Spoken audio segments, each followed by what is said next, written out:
বিসমিল্লাহির রহমানির রহিম। নাগেশ্বরী উপজেলা ও পৌর বিএনপি অঙ্গ সংগঠন কর্তৃক আয়োজিত আজকের এই যৌথ সভায় উপস্থিত আজকের যৌথ সভার প্রধান অতিথি আপনার আমাদের প্রিয় ভোজন কুড়িগ্রাম ১ আসনের মাননীয় মানুষের নেতা জননেতা সাইফুর রহমান রানা ভাই উপস্থিত রয়েছেন। আজকের এই সভার সম্মানিত সভাপতি শ্রদ্ধাভাজন নাগেশ্বরী উপজেলা বিএনপির সম্মানিত সভাপতি জনাব মুন্নিবুর দুলাল সহ উপজেলা বিএনপি, যুবদল, ছাত্রদল ও আমার সামনে বিশিষ্ট উপজেলা বিএনপি, ছাত্রদল, যুবদলের সমস্ত ইউনিটের নেতা ও কর্মী, আসসালামু আলাইকুম ওয়া রাহমাতুল্লাহ। আপনারা সবাই কেমন আছেন? আজকে এই যৌথ সভায় কর্মী সভার মাধ্যমে আপনারা আগামী উপজেলা পরিষদ নির্বাচনকে কেন্দ্র করে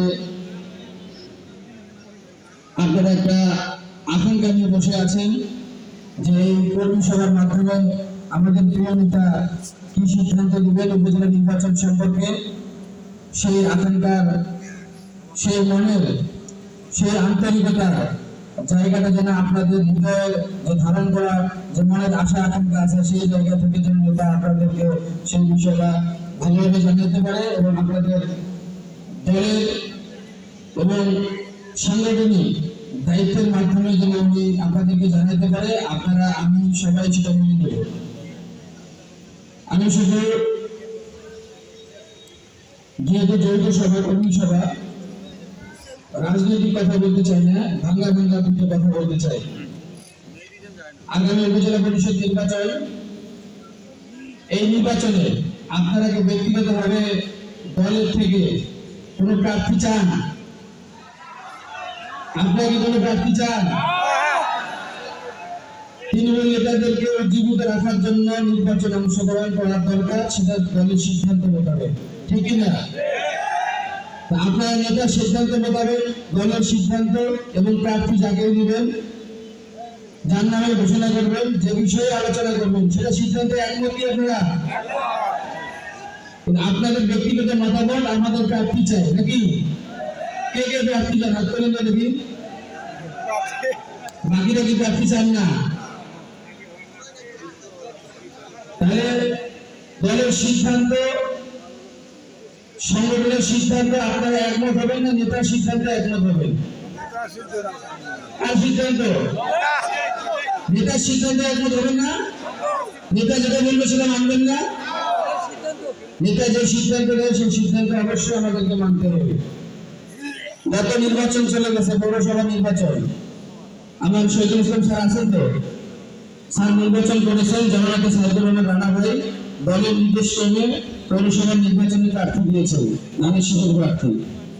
অনেক নেতা আছেন আজকে বক্তব্য দিয়েছেন, শ্রদ্ধা করে বলতে চাই, গত 2 দিন আগেও ইউনিয়নের প্রেসিডেন্ট, কয়েকদিন আগেও যুবদলের প্রেসিডেন্ট, সেক্রেটারি, এই আপনারা যদি সাংগঠনিকভাবে নির্বাচন বর্জন করেন তাহলে আপনারা কোন হিসেবে অন্য প্রার্থী, অন্য দলের প্রার্থীর পিছনে কাজ করেন? সমাজকে অপেক্ষা করতে পারতেন না? আজকে 3টা পর্যন্ত নেতা কি সিদ্ধান্ত দেয় সিদ্ধান্তের উপর অপেক্ষা করতে পারতেন না? আপনারা কেন নেতাকে যদি মানেন, দলের আদর্শ যদি ধারণ করেন, লালন করেন, তাহলে কেন নেতা ভাইরা এই কাজগুলো করে যাচ্ছে? সেক্ষেত্রে নেতার কি সম্মান নষ্ট হয় না? আমাদের পার্টির সম্মান নষ্ট হয় না? তাহলে আপনি কেমন নেতা, কেমন পার্টি করেন?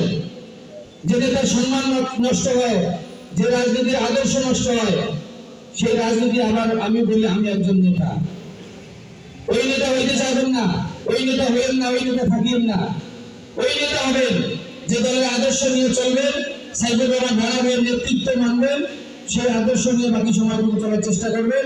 ওইভাবে নিজেকে দাবি করবেন যে আমি বিএনপির একজন কর্মী, বিএনপির একজন আদর্শ নেতা এবং সাইফুর রহমান রানা ভাইয়ের একজন আদর্শ কর্মী, একজন সাইফুর রহমান রানা ভাইয়ের নেতা। আমি কি ভুল বললাম? তা আমরা কি নেতার নির্দেশেই তো রাজনীতি করবো এই অঞ্চলে নাকি? নেতা যা হুকুম করবে তাই মানবো? আমিও একমত। শুধু আমি বলতে চাই, নেতা যে নির্দেশ দিবে, যদি আপনারা একমত হন নেতার নির্দেশে একমত, আমি একমত। নেতা যদি আমাকে প্রার্থী ঘোষণা করে সেক্ষেত্রে একমত। এটা যদি না ঘোষণা করে সেক্ষেত্রে একমত। তাহলে নেতার রাজনীতি আমরা করি এটা বোঝা গেল, যদিও আমরা রাজনীতিতে বিএনপি করি, কি ঠিক করলেও কিনা।